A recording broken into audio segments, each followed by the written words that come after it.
I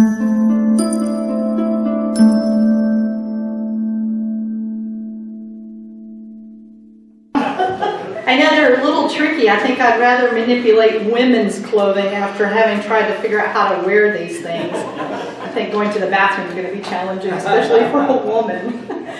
Our speaker today really needs no introduction. In fact, I'd like to ask by show of hands, how many in the room do not know James Spann? I think that's the first speaker we've ever had that everybody in the room kept their hand down. He's quite arguably the most popular meteorologist and probably the most recognizable person in the state of Alabama, aside from the governor.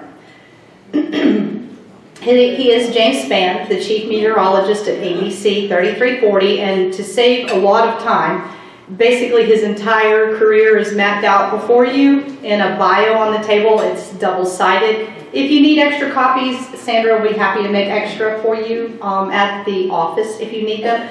It's a good read, and then that way I don't have to spend 2 hours up here telling you all about his wonderful and very amazing career. But on a personal level, James and I go way back. I mean, like many moons ago. I was at Jacksonville State University. He was already on like the broadcasting level, starting to get some traction. And I called him. I think you were at the radio station in Demopolis. You were at a radio station. And I said, can you come speak to the communications club? And he did. And little did I know that I would graduate, and a few short years later, I'd be working with him in Birmingham at WBRC 6. Me and news, he and weather. We would oftentimes find ourselves in the truck together because we would end up at a story that he would cover for weather and I'd be covering it for news, and typically involved a tornado.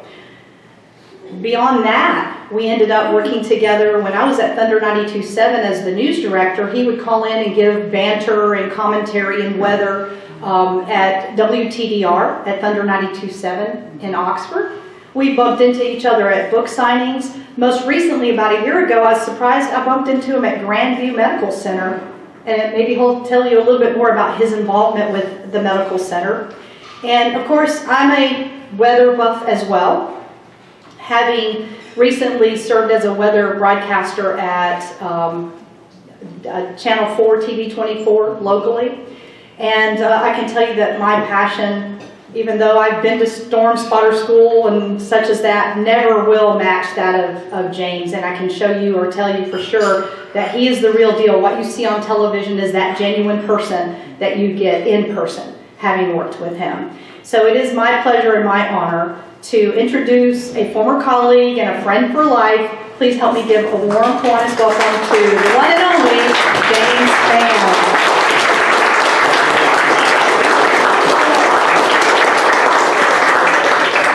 Oh, way too nice. All right, I talk loud. I'll get back in this mic. For those that don't know me, I've been on television here since World War I.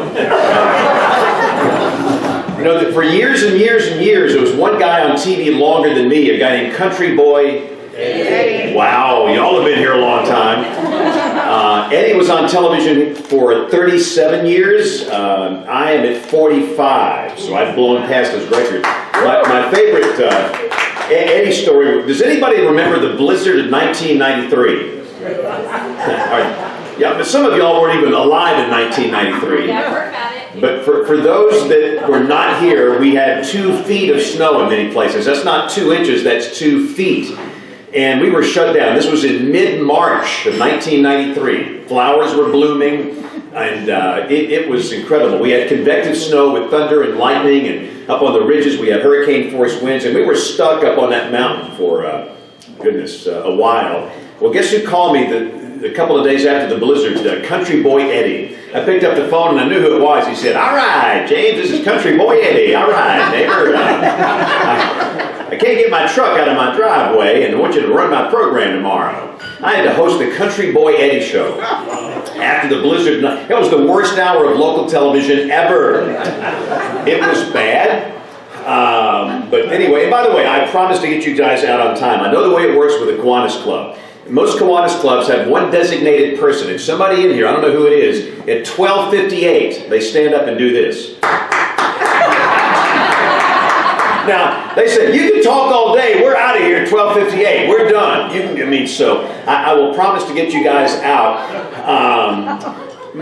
Just some quick things about me that maybe you don't know.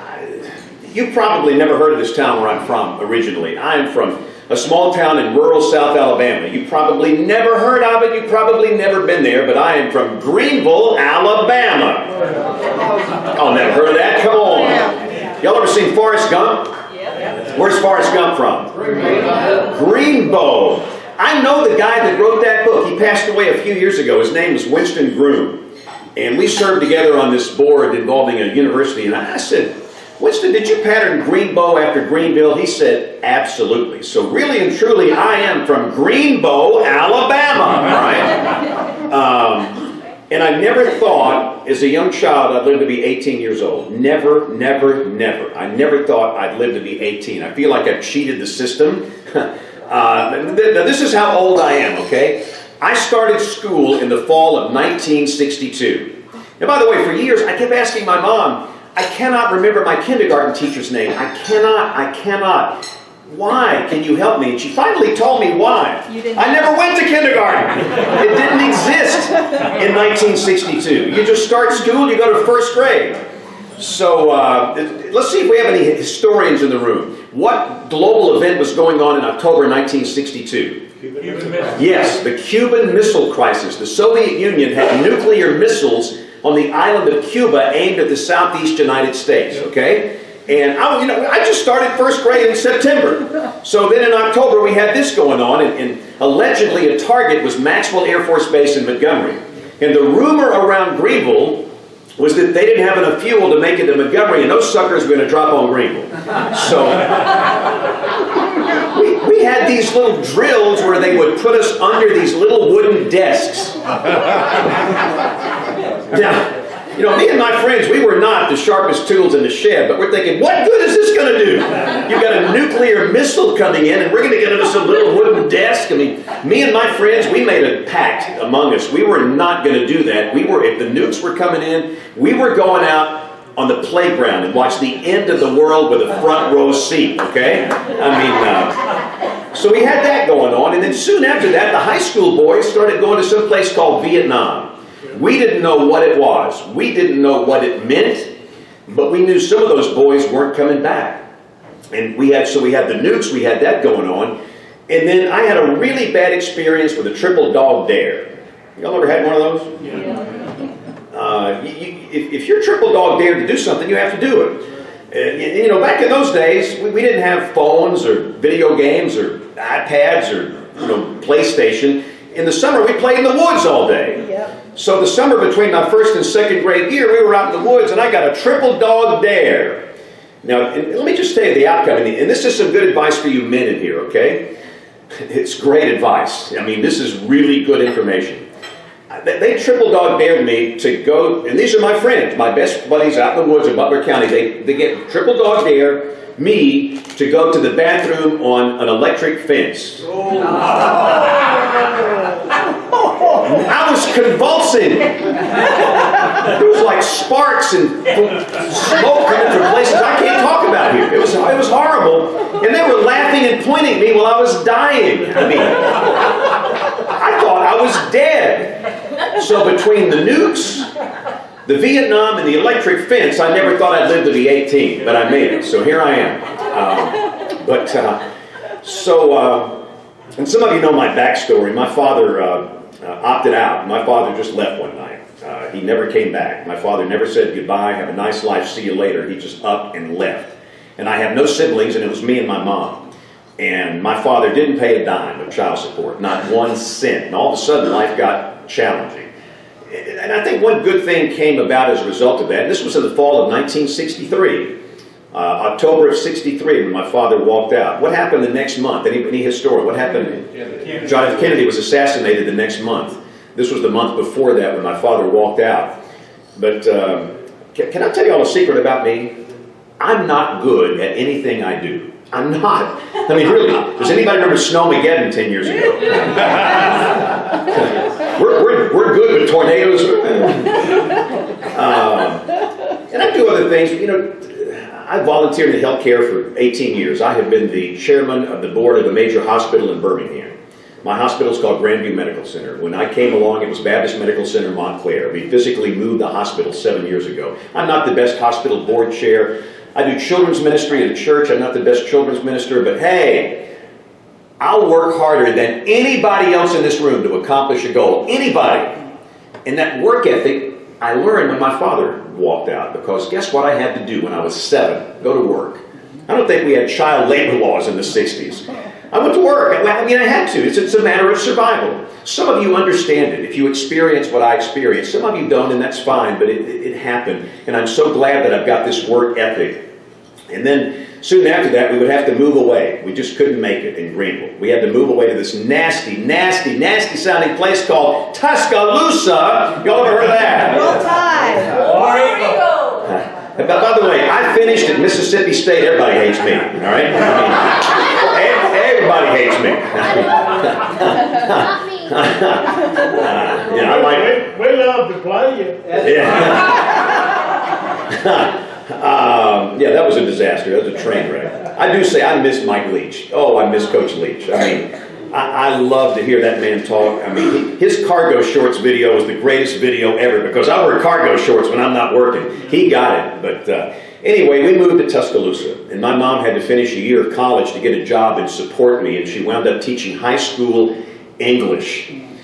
And they didn't make much money, but we made it. And, you know, I'll never forget, there were some people that showed kindness to us. We didn't know anybody. We were from Greenville, Alabama, and Tuscaloosa. But there were some wonderful people that loved us, encouraged us, and helped us, and we made it. And by the way, there are hurting people around here, just like me and my mom. You know that. Within 5 miles of where we sit right here. Within 2 miles of where we sit right here. And I look back on it, and I'm thankful for those people that supported me during those hard times. I used to sell programs to get in the football games free at the University of Alabama. I could sell those suckers. I was good. You know, it's funny. Here I am today. I still work to get in those games free. Nothing has changed. I mean, has anybody ever been to an Alabama football game? You know, you see me on those jumbotrons doing the weather. I don't get paid a dime for that, but I get in the game free. It's like, if I guess what I'm doing tonight. Hey, Coach. Yeah, I've got to be on the Nick Saban show tonight.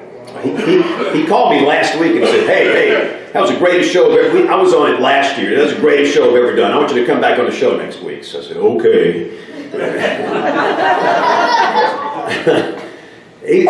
And I like Coach Saban. I really do. I mean, I've been working weather for him for years and years and years and years, and I like it. He demands excellence, and I like that. I really do. I need somebody breathing down my back. Look, I know if I screw up a forecast for one of his football games, he's going to be breathing down my back, all right? In fact, I got to do something cool before the South Florida game, or what was it, UC, the one they played in Tampa. I think it was UCF, South Florida. He said, if we win the coin toss, you're picking. I said, what? He said, you're picking. Wow. Based on the weather. And he wanted to get his offense out there before that storm blew in. And I said, all right, Coach, if you get the coin toss, you're going to receive. And he did, in which they normally kick off if they get the coin toss. They want to get it in the second half. But that was kind of a bad game. But anyway, he didn't blame me. But we have a lot. Coach Saban is a weather dweeb, a nerd, dork, weenie. He loves weather. And he likes talking about weather. So we'll talk a lot about life and weather on the show tonight. But I like that. And I love the Vince Lombardi. Who was doing the Vince Lombardis? That was awesome. Yeah. Look, the one thing about Vince Lombardi, he said, all of us, everybody in this room, your goal is perfection. That is your goal and your job, perfection. You will never achieve it, but on the journey, you will achieve excellence. Right. And I just love being around people like that. But anyway, I've been doing weather for 45 years, and you know, the one thing that still haunts me is what happened here 12 years ago. Does anybody remember the tornadoes of April 27, 2011? Yeah. 252, what number does that represent? Yes. The number of people that died that day. That's inexcusable for anybody in here. Anybody, me or you. And we've all got work to do. We've all got work to do. And it's always in my mind, because what's about to begin here in less than 1 month? What begins the 1st of November? Fall tornado season. Tornado season. Alabama's tornado season is November through May, all right? And it's funny, a lot of people, they think we always have tornadoes in the spring. Well, yeah, that's a big time, but the season begins in November. Every year when we have a tornado around Thanksgiving or Christmas, people say, I can never remember a tornado here around Christmas time. What do you mean? It's the middle of the season. It's the core. I could write books on November, December tornadoes here. People have a warped memory when it comes to weather. I have learned that. Goodness gracious. One guy every year, this guy, he'll send me an email. When I was a boy, it turned cold on Labor Day. And it stayed cold until Memorial Day. What happened? What? I'm old as dirt. I was in the high school marching band in Tuscaloosa. Those wool outfits we wore, we were sweating like a mule in October and November. I mean, it's like, gosh. We have these warped memories. But anyway, the tornado season begins in less than a month, and I guess that's what's on my mind today. Hey, these were precious people that died. I've memorized almost every single name. Not all of them, but almost every one of them. I know their stories. I know a lot of their surviving relatives, all right? 251 names. There were 252 deaths. One infant, he was not born yet, was killed and did not have a name. But I think about who they are. Some were high income, some were low income. Some lived in the city, some lived out in the country. Some were infants, some were old people like me. It affected every people group, everybody in here. And it's very motivating for me.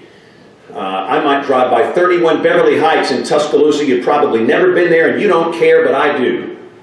At 31 Beverly Heights, you had Will Stevens, Danielle Downs, and Lauren Brown, 3 high school friends that were in college. They wanted to ride the storm out together. All 3 kids died at 31 Beverly Heights. All of this stuff is in my mind. I could talk about this forever, but the bottom line is we just got work to do. And what we did, guys, we didn't know what to do after this happened. The warnings were good. They were excellent. The physical science could not have been better, and that's what I do is physical science. My first major in college was electrical engineering, and I changed majors and finished in meteorology at Mississippi State. I don't know anything about communication, nothing. I've been on these TV stations for all these years, but that's not the core of what I do. I forecast the weather, and what we learned that day, maybe we're not good communicators. We knew what was going to happen. We had the warnings out, but maybe we're not effective at communicating the risk and getting people to do something. We don't know anything about human behavior. And so we learned that day that what we do is not enough. To be successful, we have to have an interdisciplinary approach to what we do. And so we brought in social scientists, people that understand human behavior. And I wanted to help us. And they have. They have really been good for us. We're so much better now than we were in 2011 when this happened, okay? And we've learned a lot about what went wrong April 27, 2011. In some cases, the lead time, 45 minutes. 45 minutes to do something, and all these people died. And let me just say, in some cases, in about 30 cases, people heard the warning, they did the right thing, and it was just their day. There's nothing else we could do about it. It was their day. But for about 222 people, they ought to be in having lunch with us today. And so real quick, I'll get on my tornado soapbox for a few minutes. And the number one reason people died, April 27, 2011, what is it? Number one reason people died. And this is what I challenge them to tell me. I want you to tell me why all these people died. I want to know. I have to know to be better, okay? We can only learn from our failure. That day was our greatest day. It was our worst day. Our biggest failure, our biggest success was April 27, 2011. And these days happen about once every 40 years. The next time we have a day like that, I'll be at the cemetery. But hey, all it takes is one. And by the way, I can tell some of y'all have checked out. I can read a crowd. I'm good, all right? I do children's ministry, and I'm in an elementary school every day. I was at Donahoe School, lower school today, all right? I mean, I can read a crowd. And some of you have checked out because I know what you're thinking. You're thinking, well, tornadoes don't happen where I live. Everybody's got an excuse. And that's one thing we've learned. Let me tell you, I probably shouldn't share this. We're just talking between us, all right? I was speaking at another civic group here, not this one, but another one, probably about 8 years ago. And an older gentleman came up to me and he said, you know, Mr. Spann, we don't have tornadoes in Anniston anymore. I said, what? Why? Coldwater Mountain, and since they built that Interstate 20, they stopped coming through here. And this guy was being serious. He was being serious. This was not a joke. I thought he was joking, and then I realized he's being serious. It was that old US Highway 78 wasn't up stopping Interstate 20, so you got that, got something going on out there with the wind currents where they don't come through here anymore. Well, let's just build an interstate around the whole country, and we won't have them anywhere anymore. And everybody's got an excuse. It's always a mountain, it's always a valley. My grandmama said tornadoes always split and go around. No, they don't. Tornadoes are steady state vortices. They don't split and they don't turn left and right. They're very steady state here. And everybody's got an excuse, and people will check out on our message because tornadoes just don't happen where I live. I remember the Iron Bowl in 1983. Y'all aren't that old. Iron Bowl, 1983. The game was played at Legion Field, Birmingham, Alabama. And we had a rotating wall cloud with a severe storm that went right over the stadium. They never stopped the game. It was insanity. And by the way, y'all know lightning kills more people than tornadoes. That's the reason we stopped the games. I've stopped a bunch of them in my life. The rule is how many miles? 8 miles, okay? Goodness, we had a 16-year-old girl killed by lightning in Florida 2 weeks ago. Brilliant, brilliant, brilliant girl. Her whole life in front of her. She was killed. They were hunting. They couldn't get the shelter, and she was killed by lightning. And people just blow that off. But listen, we stopped those games for a reason. But we had this severe storm, and they just kept on playing. Go to YouTube and watch it. Keith Jackson. I've never seen anything like this in my life. Well, the same storm didn't stop in Birmingham. It kept on trucking east. What happened on that day? Anybody remember? You got that right. The Winn-Dixie, Sky City, Oxford, right over here. It killed some people in the Winn-Dixie. I think the death toll was 2. And, you know, last time I checked, that's in Calhoun County. Anybody from Jacksonville here? I know we've got some from Jacksonville here. Not far from I-20 either. Yeah, that's right. That's right. Sky City was right on I-20. But the Jacksonville tornado, you know, that's Calhoun County. And I do worry about where we're sitting right now, because a lot of people tell me, because of Coldwater Mountain, we don't have tornadoes here. I don't care if you've got a 10,000-foot mountain range over there for those large, violent tornadoes, EF4s and EF5s. It doesn't matter. Now, I will say this, it affects small, weak tornadoes. Yes, terrain will.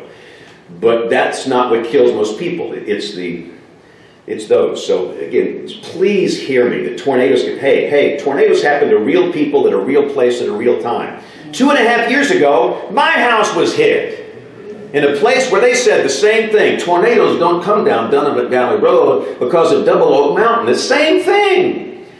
And let me tell you what, we were blessed. The roof somehow stayed. This was an EF3. Same size came through Jacksonville. The roof, I'm going to find the guy that put the roof on that house and buy him a big Chick-fil-A something. I mean, this guy gets something good. Because so many other people, when the roof goes away, the walls go away. And you're in a hotel for 8, 12 months while they're rebuilding your house. And hey, I'm a real person. My wife is a real person. It happens to real people like you and me, okay? So please don't check out. So the number one reason people die, back to I'm a horrible speaker. Number one reason people die. Lack of warning. Nope. Empathy. It's not going to happen to me.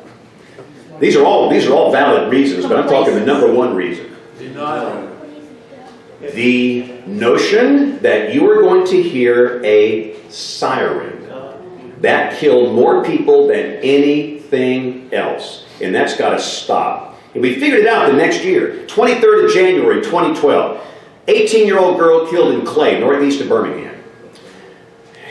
Pre-dawn tornado, 4 a.m. Warning in effect 42 minutes before the tornado arrived. The grieving father, later that day, just lost his only child. The grieving father, with tears streaming down his cheeks, he said, "We didn't hear the siren." Come on! Are you kidding me? You think you're going to hear a siren at 4 o'clock in the morning to tell your family a tornado's coming? If that's your plan, you have no hope and I can't help you. And I'm sorry if I sound cranky, I don't care. We've got to fix this, guys. And listen, I'm not throwing them under the bus. I know him, Daryl Heichelbeck, and his wife is Carol. Only child, just like me. She was killed. And they want me to tell you this story, okay? In fact, they would rather be here. with tears streaming down their cheeks, begging you to stop it. To stop thinking you're going to hear some outdoor World War I air raid siren to warn you of a tornado.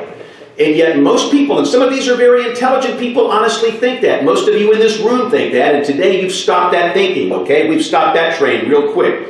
That's going to kill somebody in your family. And everybody says, well, I've got my fancy phone, iPhone, Samsung, PQ Max Pro 85, whatever.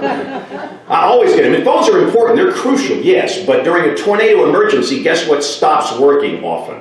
Your cell service. And your phone becomes a brick. So I know that everybody in this room has a what in your house? Weather radio. Yeah. And if you don't have one, go get one today. Hey, if you don't care about you, do it for somebody in your family. That's how my wife knew the tornado was coming to our house. You don't watch me. I mean, she's busy. It's like a smoke alarm in your house for a tornado, okay? And it doesn't rely on cellular service. It keeps working. Weather radio. Most Alabamians don't have one. You know why? Because we always are going to hear that siren going off. Oh yeah, you might hear them on a sunny day when they're testing them at 3 o'clock in the afternoon, okay? I sound preachy, don't I? I'm sorry. This stuff is serious to me. Real quick, we got to wrap it up. But number two reason people died, the lack of helmet use. And the reason I took that hospital job as a volunteer, I'm not paid a dime, 18 years ago, by the way, it's supposed to be a 2-year hitch. 18 years later, I'm still there. I just fell in love with the ministry. It was great. But I wanted to spend some time with ER docs and learn about trauma, how people die in tornadoes. That's my job. I was born to mitigate loss of life when there are tornadoes flying around here. And all of them told me, blunt force trauma above the shoulders, 99% of the time. And so if you put on a cheap $5 bicycle helmet, if your kids play sport, a batting helmet, a football helmet, a motorcycle helmet, that enhances your chance of staying alive. And look at the long video, April 27, 2011. We stayed on TV 15 hours.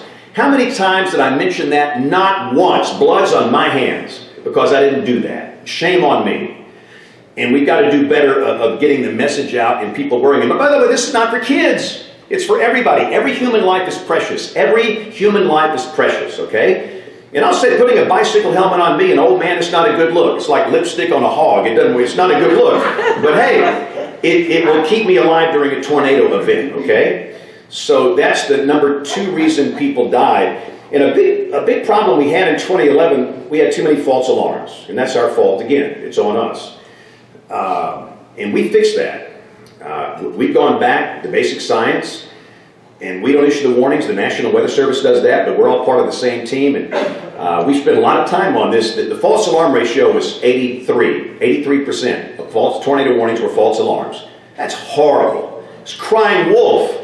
And we heard this in the research. I hear tornado warnings all the time, and nothing ever happens. But now the FAR is down to 28. I never thought it would be that low in my life. There's always going to be false alarms. So we have worked on the basic science. So my encouragement today is simply as we approach the tornado season is to go get that weather radio. You can buy them here in Anniston. Support a local business, okay? And it's not hard to program. It's not. I know that we have these events, but you can program them yourself. And you put the counties in there that you want. And then that's the key thing is getting the warning. And then the other complex thing, and I'll stop because we got to go. I'm about to hear this guy. I just hear this guy going on. It's mobile homes. And listen, mobile homes, they're wonderful, affordable housing. I know this state better than anybody in this room. I will tell you, they're a godsend where people can live in a safe, affordable home. But it's a death trap during a tornado. And we've got work to do. For a lot of folks that live in mobile homes, they have no transportation. It's easy for us to say, you got to get out of a mobile home. Well, what if you can't? And there's not enough shelters, and it's a very complex problem. But I'm just saying we're working intensively on that. And we're doing a very poor job with certain people groups, people that don't speak English.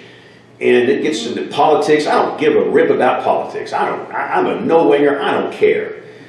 But my job is to prevent loss of life. That's it. I don't care who you are. And we've got to do better for those that don't speak English because it's bewildering to hear me not understanding what these images are or what it means. So I will tell you that I'm very energized. I'm like, we talked about this on the show last year with Coach Saban. we're both going to drop dead doing what we do. All right, he's going to drop dead on the sidelines. I'm going to drop dead on the green wall because we're energized and this is what we do.